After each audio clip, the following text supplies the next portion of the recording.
آج صبح سے ایک بحث چل رہی ہے کہ قانونی طور پر اپنی حدود قائم کرنی ہے اور پارلیمنٹ کی سپریمیسی بتانی ہے کہ جی ہم پارلیمنٹیرینز ہیں اور اس کو سپریم ایک لیول دینا ہے۔ میرا سوال یہی ہے کہ آپ اصلاحات کر کے سپریم کورٹ کو لمٹ کر سکتے ہیں کہ وہ کب تک انٹرفیئر کر سکتی ہے، کب تک انٹرفیئر نہیں کر سکتی پارلیمنٹ میں۔ یہی سوال جب ہم اٹھا رہے تھے، قاسم سوری صاحب نے رولنگ دی، اس وقت آپ کہہ رہے تھے کہ سپریم کورٹ کو اور چیف جسٹس صاحب کو انٹرفیئر کرنا چاہیے اور فیصلہ دینا چاہیے، اور جس وقت یہ سب کچھ ہو گیا، رات 12 بجے عدالتیں لگ گئیں، تو آپ ہی تھے وہ لوگ جنہوں نے جشن منایا۔ اور یہ جو آپ کے وزیر اعظم شہباز شریف صاحب لگے ہوئے ہیں اس وقت، یہ بھی سپریم کورٹ کے آرڈرز کی ہی بنیاد پر ووٹنگ ہوئی اور ان کو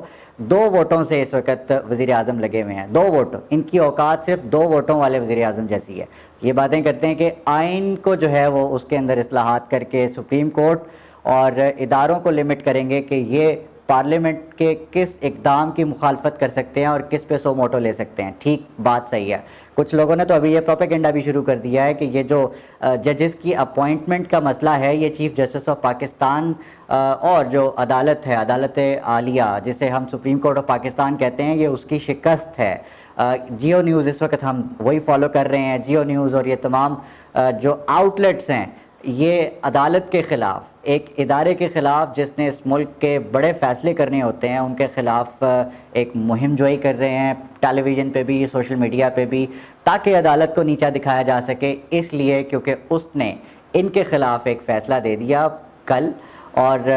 یہ نتیجہ ہے چیف جسٹس صاحب کو بھی نیچا دکھانے کی کوشش کی جا رہی ہے، عدالت کو بھی نیچا دکھانے کی کوشش کی جا رہی ہے۔ اس ڈیبیٹ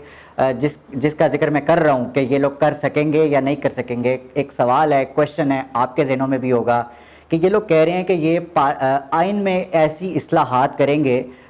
جس سے سپریم کورٹ کے فیصلوں اور ان کی جو مداخلت ہے پارلیمنٹ کے اس کو لمٹ کیا جا سکے۔ ٹھیک ہے، میں بھی اس کا بالکل حقدار ہوں کہ پارلیمنٹ کی سپریمیسی ہونی چاہیے، کیونکہ جمہوریت ہے اور پارلیمنٹری جمہوریت ہے، تو ڈیفینیٹلی پارلیمنٹ ہی کو سپریم ہونا چاہیے، اور پرائم منسٹر آف پاکستان اور جو اسپیکر ہے قومی اسمبلی کا اور سینیٹ کا، they should have the power کہ وہ ڈیسیژنز لے سکیں اور وہ پریکٹس کر سکیں آئین کی۔ بٹ ڈیفینیٹلی جو بھی پاور آتی ہے وہ کہتے ہیں کہ ہم اس کو اپنے لیے استعمال کریں۔ نون لیگ والے اب اس ڈیبیٹ پہ آ رہے ہیں کہ جی ہم آئینی اصلاحات کرنا چاہتے ہیں، یہ کر بھی سکتے ہیں، نہیں کر سکتے، نہیں کر سکتے۔ سوال یہ تھا کہ یہ نہیں کر سکتے تو پھر انہوں نے ای وی ایم اور نیب کے جو قوانین ہیں وہ اپنے لیے کیسے مولڈ کر لیے؟ وہ اس لیے مولڈ کر لیے کیونکہ وہ قوانین میں ترامیم تھی۔ اب اس کے لیے ان کو صرف سمپل میجورٹی چاہیے تھی، جو کہ یہ کر لیا انہوں نے، اور سمپل میجورٹی سے انہوں نے ای وی ایم اور نیب کو ٹیکل کر لیا۔ اب یہ بات کر رہے ہیں کہ ہم آئینی ترمیم کرنا چاہ رہے ہیں، کیوں؟ کیونکہ آئینی حق ہے یہ سپریم کورٹ کا، آئینی طور پہ ڈائریکشنز ہیں ان کو کہ کوئی بھی ایسا بحران ہو تو وہ انٹرفیئر کر کے اس کو ختم کر سکتے ہیں یا پھر اس کو ٹیک اپ کر سکتے ہیں پاکستان کی سالمیت کے لیے اور پاکستان میں حالات نارمل کرنے کے لیے۔ تو آئینی طور پہ اگر نون لیگ کو یا اس کولیشن گورنمنٹ کو اگر پارلیمنٹ میں آئینی اصلاح کرنی ہے تو وہ صرف اور صرف ایک راستہ ہے ان کے پاس، وہ ہے کہ 2/3 اکثریت ہونی چاہیے، جو کہ ان کے پاس بالکل بھی نہیں ہے۔ یہ جوائنٹ سیشن بلا بھی لیں تب بھی کچھ نہیں کر سکتے۔ ایک اور راستہ تھا کہ یہ صدر کو سمری بھیجتے اور وہ آگے،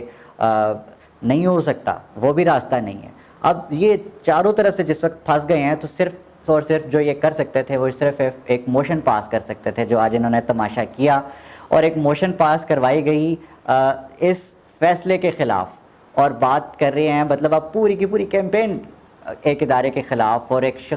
شخصیت کے خلاف جو کہ چیف جسٹس آف پاکستان ہیں، جنہوں نے پاکستان تحریک انصاف کے حق میں فیصلہ دیا کل۔ تو اب نون لیگ والے، اب کل for example P T I دوبارہ ہار جاتی ہے اور نون لیگ کو فتح ہوتی ہے، پی ٹی آئی بھی یہ کرے گی، کوشچن کرے گی فیصلوں پر۔ تو میرا اس میں ایک چھوٹا سا انالیسس ہے، کنکلوژن میں اس پر دینا چاہتا ہوں، یہ کہ پارلیمنٹ کو یونینیمسلی بیٹھ کر یہ طے کرنا چاہیے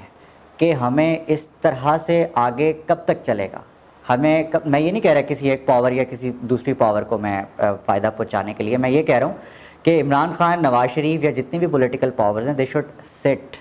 ان کو یہ طے کرنا پڑے گا کہ ہمارے پارلیمنٹ کی پاورز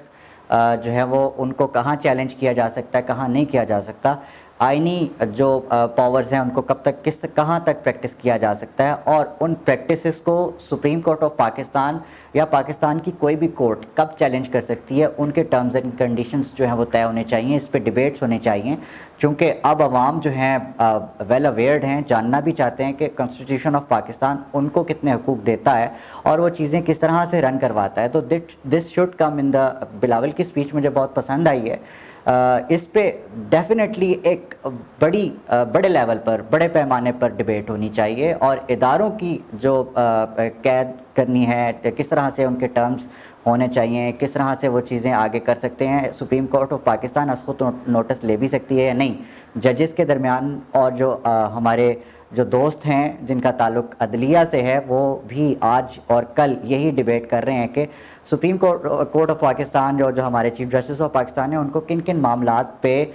سو موٹو لینا چاہیے, کن کن معاملات پہ ان کو دخل اندازی نہیں کرنی چاہیے. تو یہ ایک بہت ہیلدی ڈسکشن ہے جس پہ بات ہونی چاہیے. What I C all this scenario, تو اس پہ بالکل جو آگے پولیٹیکل سینیریو بننے جا رہا ہے اس میں مزید کمپلیکیشنز ہوں گی. میری گزارش یہی ہے کہ تمام جو پولیٹیکل پاورز ہیں, تمام جو اسٹیک ہولڈرز ہیں اس کنٹری کے, انہیں بیٹھنا چاہیے اور آگے کا فیصلہ جو ہے وہ کرنا چاہیے. Thank you.